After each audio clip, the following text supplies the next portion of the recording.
Catching the right atmosphere is essential. Hello everybody, my name is Mark Bagnoli, I'm a cinematographer, and today we talk about how you can catch the haze the right way and how you can implement this atmosphere and still getting a popping, not washed out image. So this shot is from a Bose commercial, so it's about headphones. And headphone commercials are always about doing something, living something, and just trying to transfer the meaning of live hearing music to the people. So a big part of hearing music for a lot of people is sports. So they decided to have this nice locker room box-like location, which already give us leading lines. When you're building a set, you always try to focus on, okay, where should the set lead to? We have this one woman, later there are more, and they're just vibing, having fun together. And this location helps limit our view and focus on the scenario. Also, a great decision was to black out everything else.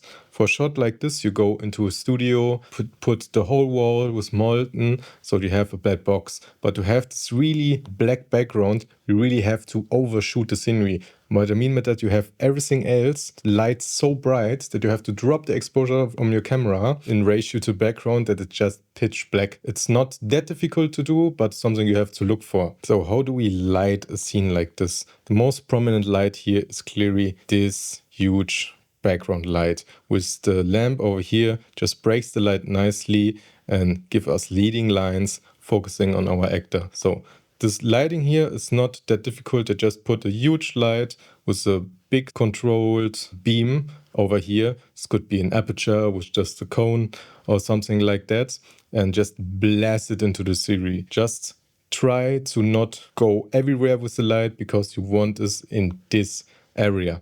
Next, you have to haze to make the light visible. But to make it visible and still get this clean popping look with deep shadows, you only light over here. Don't try to haze in the front. The reason for it, when you haze everything, you get this cool misty feeling across the whole image. But that's not always the thing that you want. Sometimes you only want to diffuse and break the background to get this nice glow.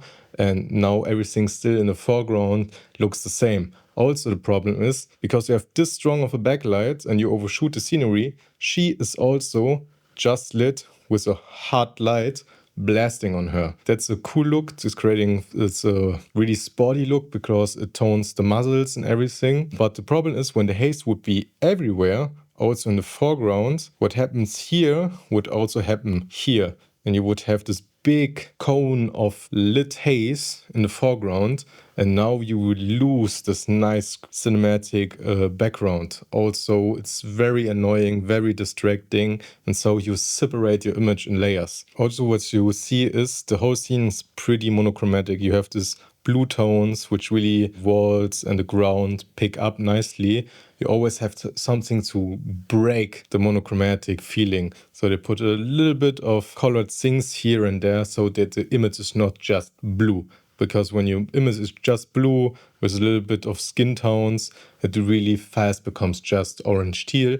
And we don't want every shot we make in our life orange teal. So we try to break the scene a little bit up. Also, it gives a little bit of story that we see, okay, this is the sports area we kind of reacting to right now. Also, the ground is really important. When you're working with this hard, big lights, you don't want a bright ground because the light will bounce back up and now her chin and everything else will become flat again. So try to use a really dark ground so that you have to not struggle with bouncing light. So this is a close-up from the scenery, and now we sandwich the scenery. We still have the backlight, but everything softens up. When you're going for a close-up, your light always softer than for the wide shot. For a wide shot, you have to use hard lights to get the contrast. But if you get closer, you can easily soften everything up. You can see the light source, it's still pretty hard. It looks like a beauty dish because you have this little no shadow around here. It's not that soft, so it's probably done with a smaller light dome or a beauty dish, or they just put a hard light and put a quarter frost in front of it to just turn the hard light a little bit softer, but they're different ways. But here, always think about it's not the best to always light the softest. They really want to keep this popping contrasty feel, so they go with a little bit of a harder light. Also here, it's not a strong backlight than before. they put a diffusion in behind so that we get this nice roll off also on her hair on the background. So you just sandwich there with light and it's done. When you have still a lot of bounce on this side, someone with a negative fill will come to the side so that we get a little bit more contrast on this side. Then here for the close-up, to make it even softer, as you can see, now we have a really soft roll-off of light from the side. So nevertheless, they come closer with a bigger light and soften this up. Otherwise, the product wouldn't look as clean. When you go for the product shot, you want to make it really visible, make it look nice. So in a scenario like this, you want to go more for the beauty type feeling. And also, as you can see, it's not that bad to have no lighting continuity. Everyone tried to make shots to look same, but every shot is for a different purpose. So treat them like that. In a commercial, no one cares about lighting continuity because everything's so fast paced that it's only 20-30 seconds. No one cares after 1 second after they saw it. So make everything as good as possible for the shot you're doing right now. Then they have this nice switch up to a warmer scenery in the moment she starts hearing music, and now everything becomes warm, more glowy, but the lighting actually doesn't change as much. We go maybe a tick softer, but as you can see, we still have this little bit prominent nose shadow.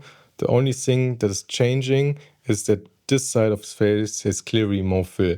So, but it doesn't look like wrap. This light, this gives her the key, only does this portion. And the backlight still does her thing. This looks like clearly we just put in some fill to make the shot a little bit more even. Always warm and cool, always good narrative ways to tell a story that something now is different. What I also done here, as you can see, the highlights are glowing right now, that they gone with a glimmer filter. A glimmer filter is something like a promise, but it concentrates more on the highlights. A promise boosts a little bit the shadows, a glimmer filter does it.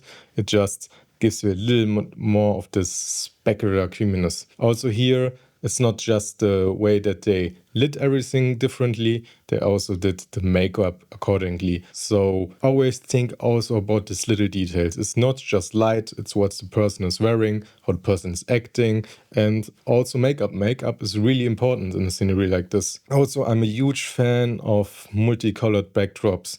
A lot of people only use one color as a backdrop, but these blue with clouds and this mixed ones are such more interesting to look at. So when you're renting or buying backdrops, try to go for more crazy ones.